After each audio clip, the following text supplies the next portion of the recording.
Welcome back to Olson Farm. Today is July 6th. I'm going to take you on a tour of the garden as it's been going. I've got my garden map with me so I can kind of tell you what all the varieties are that I've got going, what's been doing well, what hasn't been doing as well, what I've been trying to do to mitigate that over the past month. Planting day for me for most of the plants in here was May 20th-ish, around there. So we're at about a month, 2 to 3 weeks in, and things are doing really well. I've tried some new things and I'll point those out as we go along. And I also want to kind of talk about, especially here in Colorado, growing, and what I've done differently this year is using this straw mulch in the garden, which has helped a lot, and I'll give you kind of the pros and cons of that as we go. All right, so let's kind of take a look at what we've got growing. All right, here we've got some pumpkin. We got some pumpkin seeds from a friend. This is the Long Island cheese pumpkin, so it's gonna be a pie pumpkin. It's kind of hit a rough patch in the beginning, got really yellow. We got a lot of water through the ditch, and so I think it just got flooded a little bit too much, but right now it's greening out really well and getting really big. And so that should keep going and do well, and we'll get some pie pumpkin. In this bed, as in a lot of the beds I have, I've got some stuff planted down the middle, which are some peppers, and then on the sides of each bed I've got some beans planted, different varieties of beans. So we'll go through all the varieties here. On the sides here are pinto beans. They are a flambeau seed, and I've been saving that since the first year I planted them, and they've always done really well here. So I just keep replanting those, and they do great. And then we'll come up here. Here we have some jalapenos, doing pretty well. We're getting a little eaten here. I've got some more varieties in a different variety in the grow room right now, waiting to get big.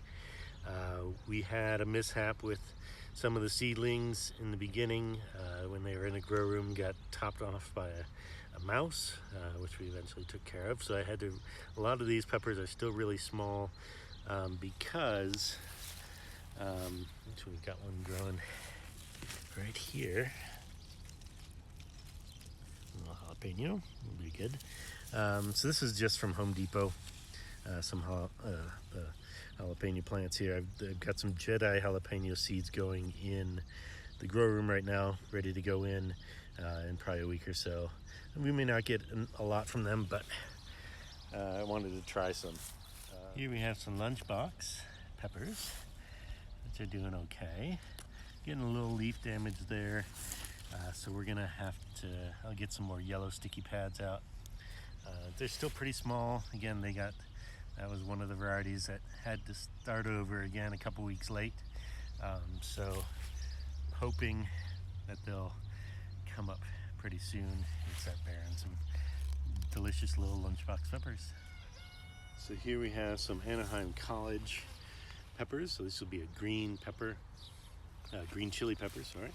I love green chili, and I got another variety growing as well. These are doing pretty well here. Again, still a little small compared to some of the ones that were on time, but doing pretty well. You see some getting some leaf damage. Had some previously, so I've been putting out a lot of these yellow sticky pads that have been capturing a lot of those, and hopefully will abate some of that leaf damage. Moving on here, we got some California Wonder red bell peppers. Again, doing pretty well. This was so pretty much the California Wonder, the Anaheim College, and the Lunchbox all got eaten. I saved a few, so some of these bigger California Wonder ones were salvaged from the first batch, and so they're from doing pretty well there. And then we move on to some Highlander green chili. I'm really excited for this one. This one did really well in the early stages. We even have some peppers coming. Not quite long enough yet, but excited to see those. I'm a big green chili fan, so we've got a bunch of those here, and I'm looking forward to make a bunch green chili. So that was bed number 1, starting east to west. Here we have bed number 2 in the middle here. On the sides of this bed is our cranberry beans.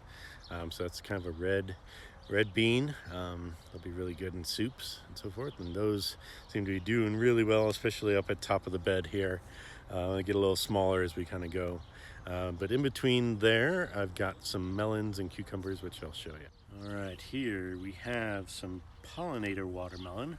I had 3 of those survive out of the 4 that I planted. I actually planted more seeds than that, but they didn't do so well in the grow room, but they're doing pretty well out here now. I use these little chopsticks, these little melamine chopsticks, as dividers, so I know which variety is which.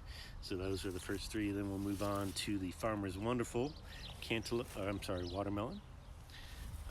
Doing pretty well here. Got some beans, trying to crowd them out there. There's another marker, so that brings us to the Divergent Cantaloupe, which is right there, doing really well. We got 1, 2, 3, 4, 5 of those. So we're gonna have some cantaloupe here in a while. Lots of flowers on these, and so yeah, hoping for a lot of fruit. Continuing down the bed here, we've got Swiss chard. This is from seed that I saved from plants that kind of went crazy a year or 2 ago, but seeds are still good and still bringing up plants, some bigger than others. You can see in some of the leaf damage in some of those. They get the sticky pads here that are hopefully going to start working pretty soon. I put them in earnest probably in the last week or so. So hopefully those will, we got a lot of chard growing here, but a lot of it's getting eaten. I may do a second planting for fall, just so I don't have to fight the bugs as much as we go.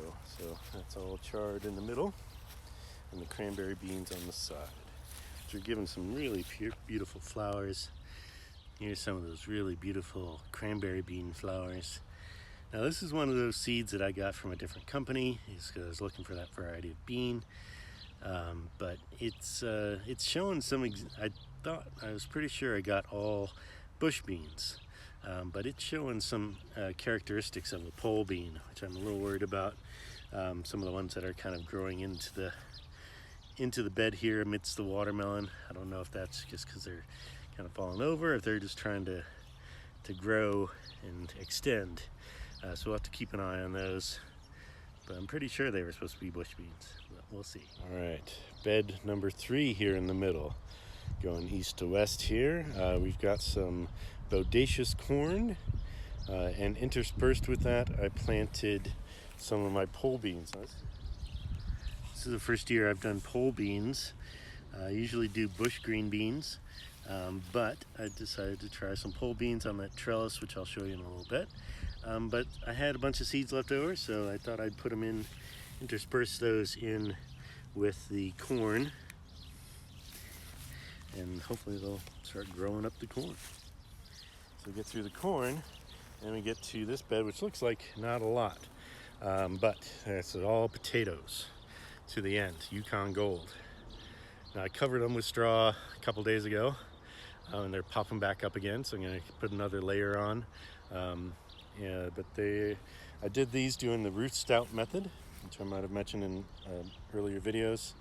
But essentially last spring I laid down good 5-6 inches of straw, put down another layer this spring, and have been kind of adding more as the plants grow.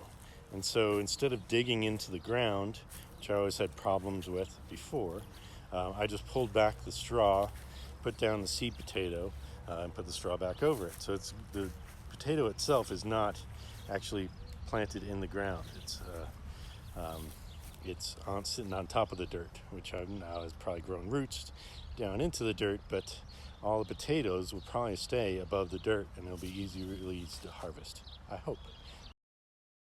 bed number 4 here. It doesn't look like a lot. Part of that is I just harvested the garlic that was in here. It was looking really good, so it's time to do that before it got watered again today and got all muddy again. There's nothing in here right now. Here we've got some Patterson onions, doing pretty well. Not all that I planted came up, but I did these from little onion sets. I've actually got a few stray carrots coming in there as well. That was from an early spring planting that didn't really take, except for probably these two. But the onions are looking pretty good, and we'll see those coming up. The rest of this bed I just knocked down. It was a bunch of weeds and stuff. I had some sugar snap peas in here in the spring. A few of them took. I got probably about a bowl full, but not nearly what I wanted. So a lot of weeds kind of grew up, so I just knocked those down today. I'm going to till this up with the area of garlic that I had back there, and then we're going to put in a fall crop of shelling peas through here, and maybe some kale as well. Kale didn't do so well in the beginning, so we're going to try a fall crop of that, and it should be good. All right, here we have bed number 5. I'm bed number 6 kind of together here. So we have this trellis that pan up here, kind of creates an archway between the two beds. I've got some pole beans for the first time growing here. I did green beans before, and that took up like essentially a whole bed, and I got a decent harvest with that. But I was looking to, and it's kind of a pain to pick them all because you're sitting on a little stool, edging down, picking them all. So I got this idea from Roots and Refuge to build this arch trellis, and I've decided to try some pole beans. Hopefully get, with what I've got, it probably won't be quite 18 pounds, but it'll be a decent harvest, and it should be a lot easier to pick. On the outside of here, on the right side there, I've got black beans going down the side. So let's go through the archway here. Okay, as we walk kind of through this trellis here, we've got these pole beans. See them starting to kind of wind up the trellis here, looking really good. Hoping that will start shading this area and really get a whole bunch kind of growing over this archway. Okay, down along the rest of this bed, we've got another trellis. It's just a short trellis. It's got some cucumbers on it, and down the middle there on the left side of that bed is some dark red kidney beans, which again I had to go through a different company to find, but we're a big red chili fan as well as green chili fan, so the red chili gets dark red kidney beans in there. The cucumbers I've got growing here are the Cool Customer cucumber. They're a pickling cucumber, doing really well. See it kind of backing off the trellis there. So we just want to kind of wind that back in. Keep it growing up there. So this will be a pickling variety again.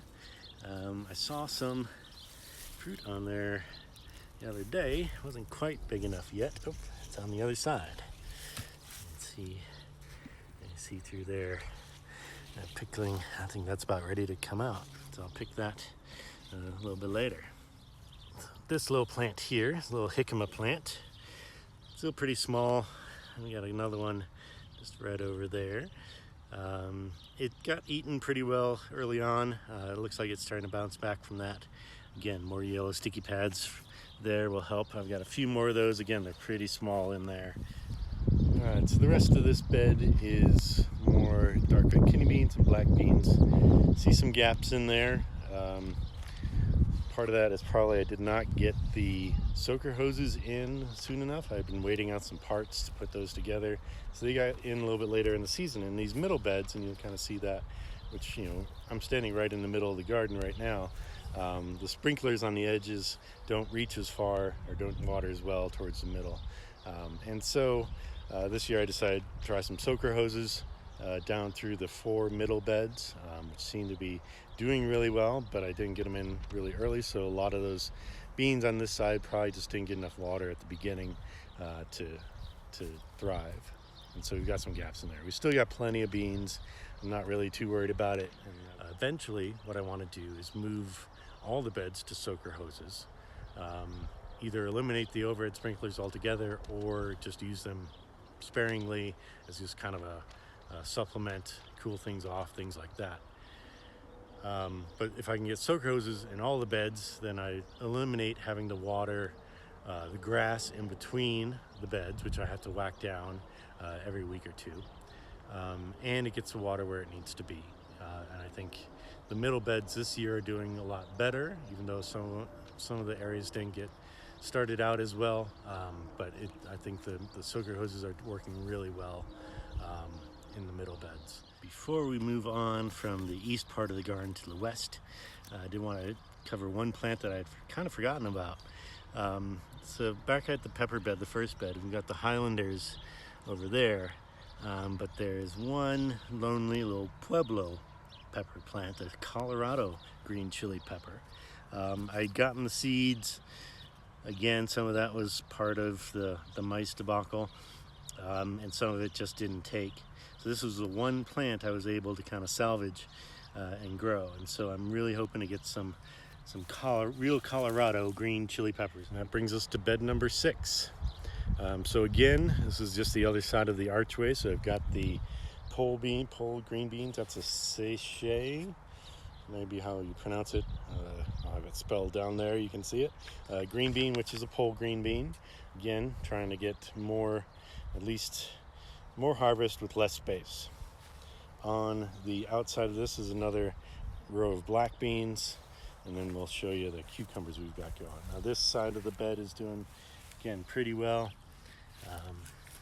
With the vines coming up here. I'll pull this through. Look at that. Hopefully those will start growing up like they are right there. And then in the interior of the bed, we've got cannellini beans. This is a lighter green than some of the other bean plants. This is a kind of a northern bean, white bean. We've got a whole kind of row of those going back. Now on this side, we got another trellis for the cucumbers. And these are the Tanja slicing cucumbers. We already got some flowers on there. I haven't seen much fruit yet, but they're coming. But the flowers are looking really good there. Growing up again, keep weaving those through the trellis, weaving them up.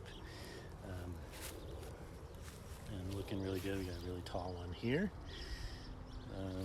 So a lot of flowers again, so hoping to see some fruit really soon. We'll move on, we got some tomatillos. This is the Toma Verde tomatillo. Again, a lot of flowers here, and actually some fruit. See some little tomatillo pods there, looking good. So we're hoping to have some tomatillo salsa really soon. All right, so a bunch of those Toma Verdes, and then we have a few cherry and grape tomato varieties here on these poles. A couple of these, we're still big fans of the grape and cherry tomatoes, so I've got a couple of grape tomatoes and a couple of cherry. Starting to see some cherries right there, little cherry tomatoes right there. No blush yet, but next we've got some basil.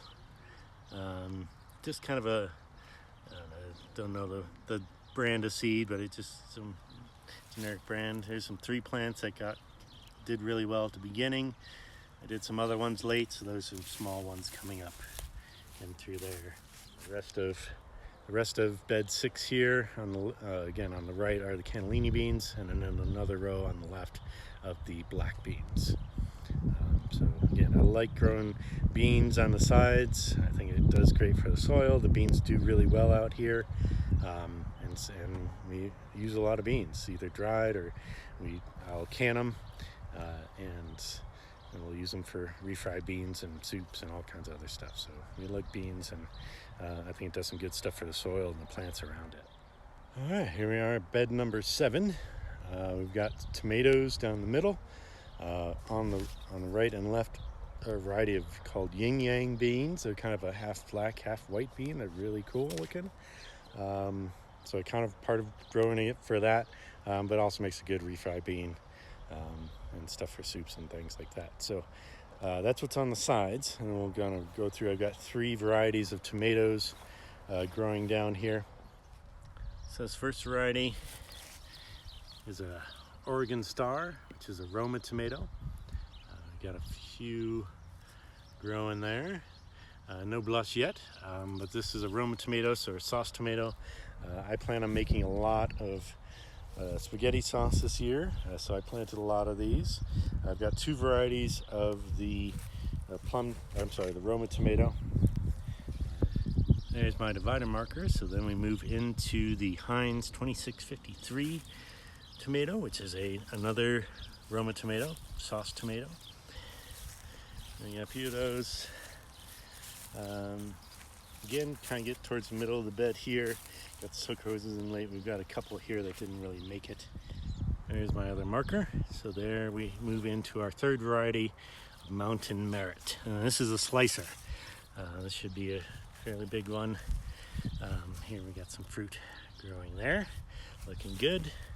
Again, these are all determinate. So again, I just did intersperse the cages with the posts, and hopefully we'll find enough support in through those. And that takes us to the end of bed 7. All right, bed 8 here. This is all the same thing. This is all the Chiba soybean. We like edamame here, so we'll grow a bunch of these. Again, it didn't fill out quite as much. Not sure why. I think these beans were a year old, so we didn't get. I'd gotten them last year and didn't plant them, so we're trying them again this year. They're a little slow to start, and again, they're not fully packed all the way through as much as I would like. We should still get plenty of edamame from this. Which brings us to bed 9.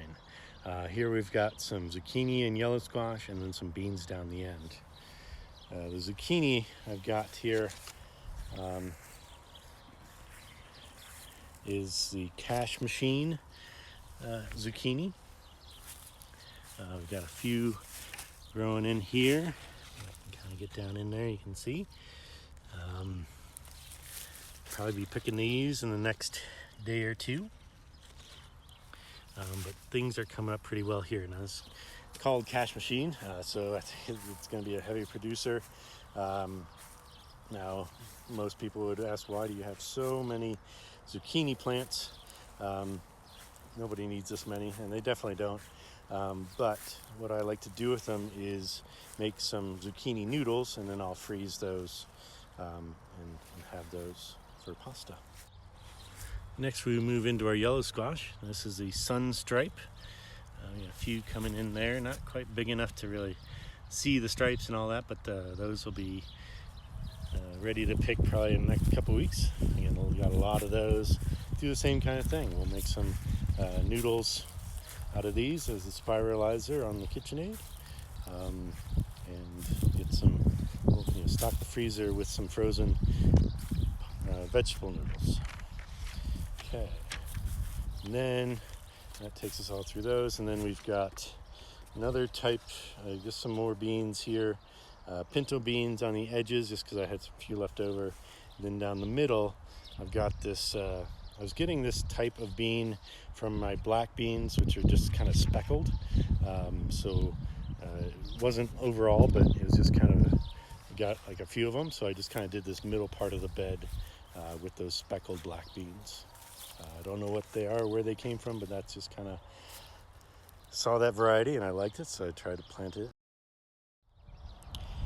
Okay, lastly we have bed number 10, which is the perennial bed.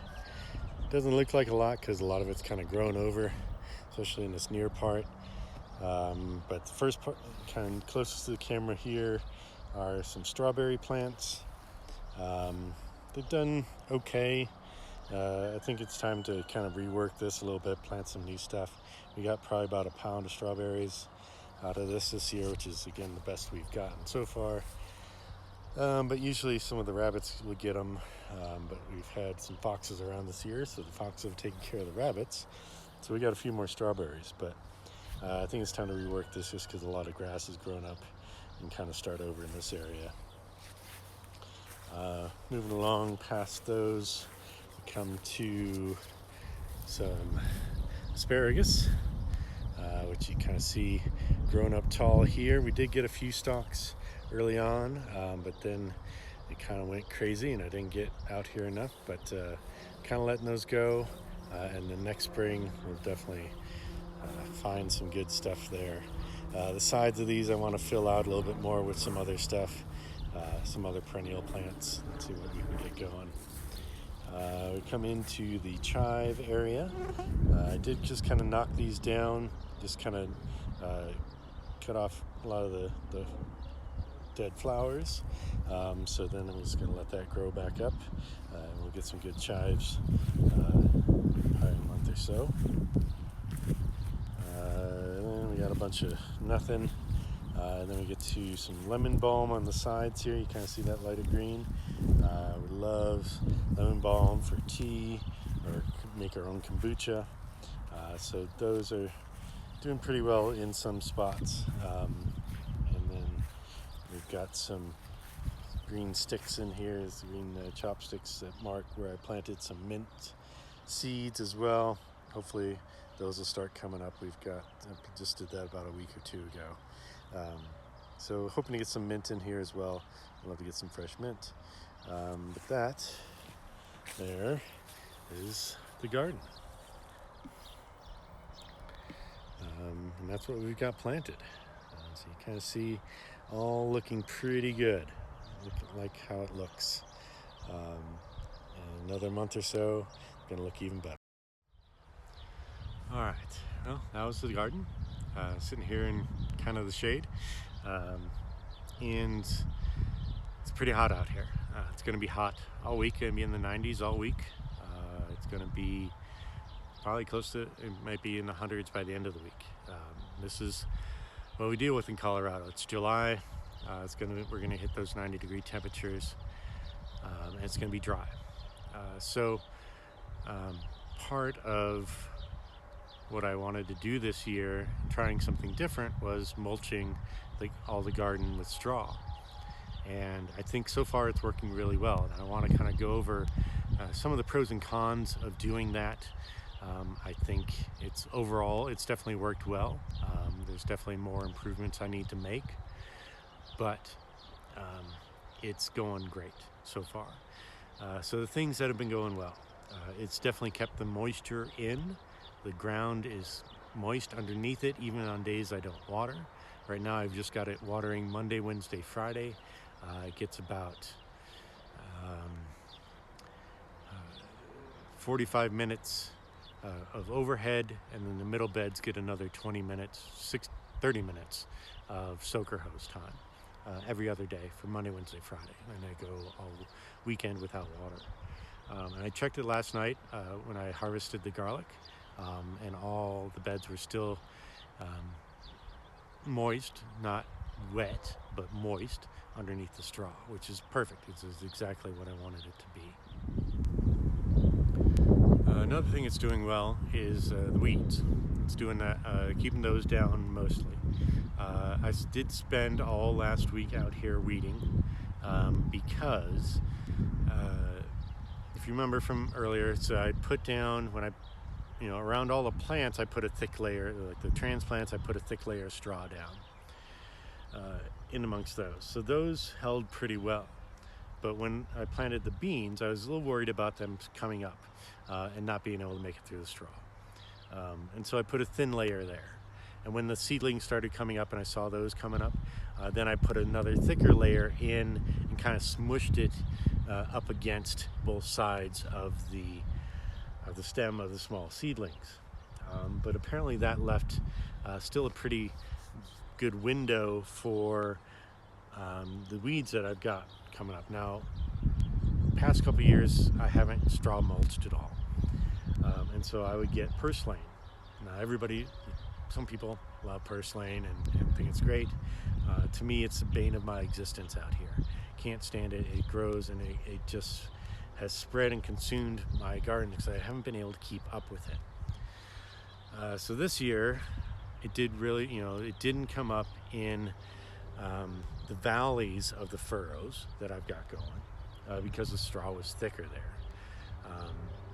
But around the seedlings, the little bean sprouts, it came up in between the plants. So I've got this whole row of bean seedlings and then purslane interspersed in amongst that. Plus, now the good thing about the weeding over other years was that the straw kept the soil moist, and the weeds were a lot easier to pull.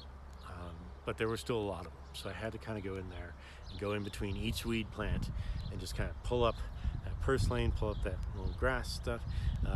Luckily, it's all fairly shallow rooted, so I pull them up, kind of twist them off, shook off some of the soil, and then made sure I patted down the straw again into those, in and around those plants. So hopefully, purslane really needs a lot of light to grow.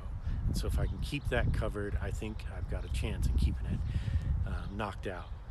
And hopefully none of it will go to seed this year, and hopefully we'll be able to eventually eliminate it. I don't know, or at least keep it manageable. So that's some good things about the straw: moisture and weeds. Bad things about the straw, the cons. First thing is wind. We live out here in Erie, Colorado. We get high gusts of winds periodically right off the mountains, mostly from the west. We do get some winds from the east, but the strongest winds are from the west. So one thing I noticed about when I was weeding was that the west sides of the furrows or the beds were fairly bare and had a lot more weeds. The valleys of the furrows and the east side of the beds had less, so they were a little easier to weed. And there's essentially nothing in the valleys, no weeds at all, because most of the straw had probably blown and settled into the valleys of the furrows. And so that was a thicker layer there and kept the weeds much more at bay. So that was really easy. So it was really, again, just on the tops of the furrows where the plants were, where the seedlings were mostly. Anywhere around the established plants were better because I had already put in a bunch of straw around the transplants. It was easier to see. So that was con number one, is the wind. Second is, again, it's not foolproof. Obviously, it's not going to knock out or block all the light like plastic would. So there's still some work and weeding to be done. But it's also not plastic, that's one of the things we're trying to get away from, is using plastic. And I can't imagine trying to use the amount of plastic I would have to use in this garden would far outlive me and be a detriment. And I just didn't want to deal with that. And I feel bad enough for the plastic I've used in the past, mistakenly, and wasted. So going for a more natural alternative. So that's kind of both a pro and a con. It's not plastic, but then it's not plastic. So it doesn't keep out all the weeds, and you don't have this complete block. I would say another con is the seeds. We do get straw seeds that grow straw plants. Not exactly what variety it is or whatever. I get the straw in these huge bales from my neighbor down the road, who owns a dairy farm. He uses it for just bedding and stuff for the animals, for his animals. So I buy a couple of bales off of him, the big 4x4x8 bales, which are about a half ton each, I'm guessing, based on how much it makes my trailer sink. But I get a couple of those, and I get them for about $50 each, which is about half of what you could get them for anywhere else around here. I'm about due to get some more from him in the next week or so, because I need to keep covering those potato plants. And my thinking is, well, actually, let me finish my thought on the seeds. We do get some straw seeds. So I just want to go back to the seeds for just a second. We do get some straw seeds in the straw that I get, which do grow straw plants. You only really notice it around the garlic stuff that I planted in the fall and in the early spring where the straw started to come up. It's fairly easy to pull or cut. As long as you cut or pull it before it goes to seed, then it's not too much of a problem. But you do have to kind of worry about those as well. All right, so there's the pros and cons of the straw mulch that I've run into so far this year. Overall, I think it's doing a hell of a job, way better than past years where I haven't mulched at all. And it's, far better than that. Far better than bare dirt, which would then get wet and muddy. And out here with the clay soil, you'd get the cracking and the clumping that comes with mud and clay. And so it was just a hassle to deal with. Now I've also gone in and put in a bunch of manure over the past 3 or 4 years, every year putting in more and more. So the soil has gotten better, but it still has a heavy clay content.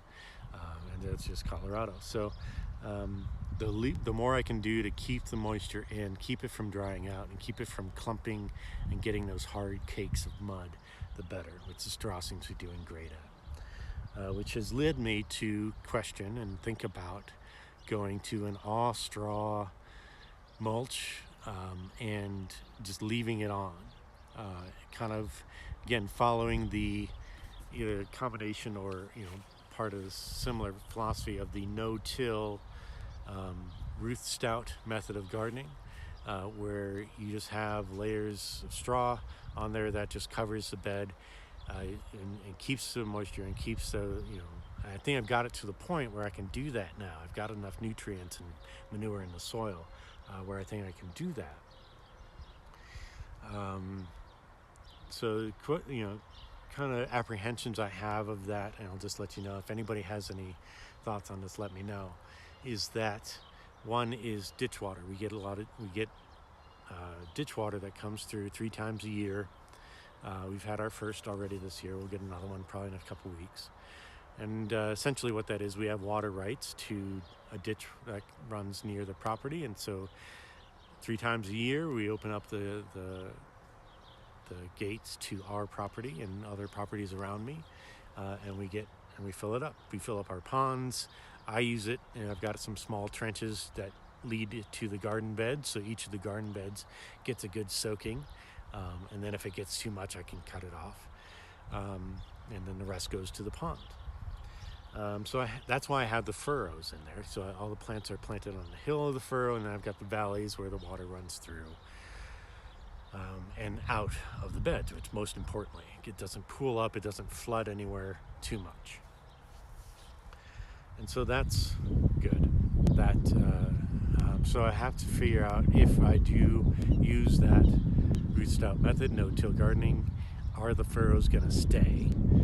Are they going to stay there? Because I need them for the water to run through. If they get clogged up anywhere, it's going to get flooded. So that's one thing. Second thing is seeds. I haven't researched fully, but I've got, in my previous video you saw the kind of tools I used, the dibbler and the tube to plant seeds without having to get on my knees. I'm not sure how to exactly do that with the clay or straw down there.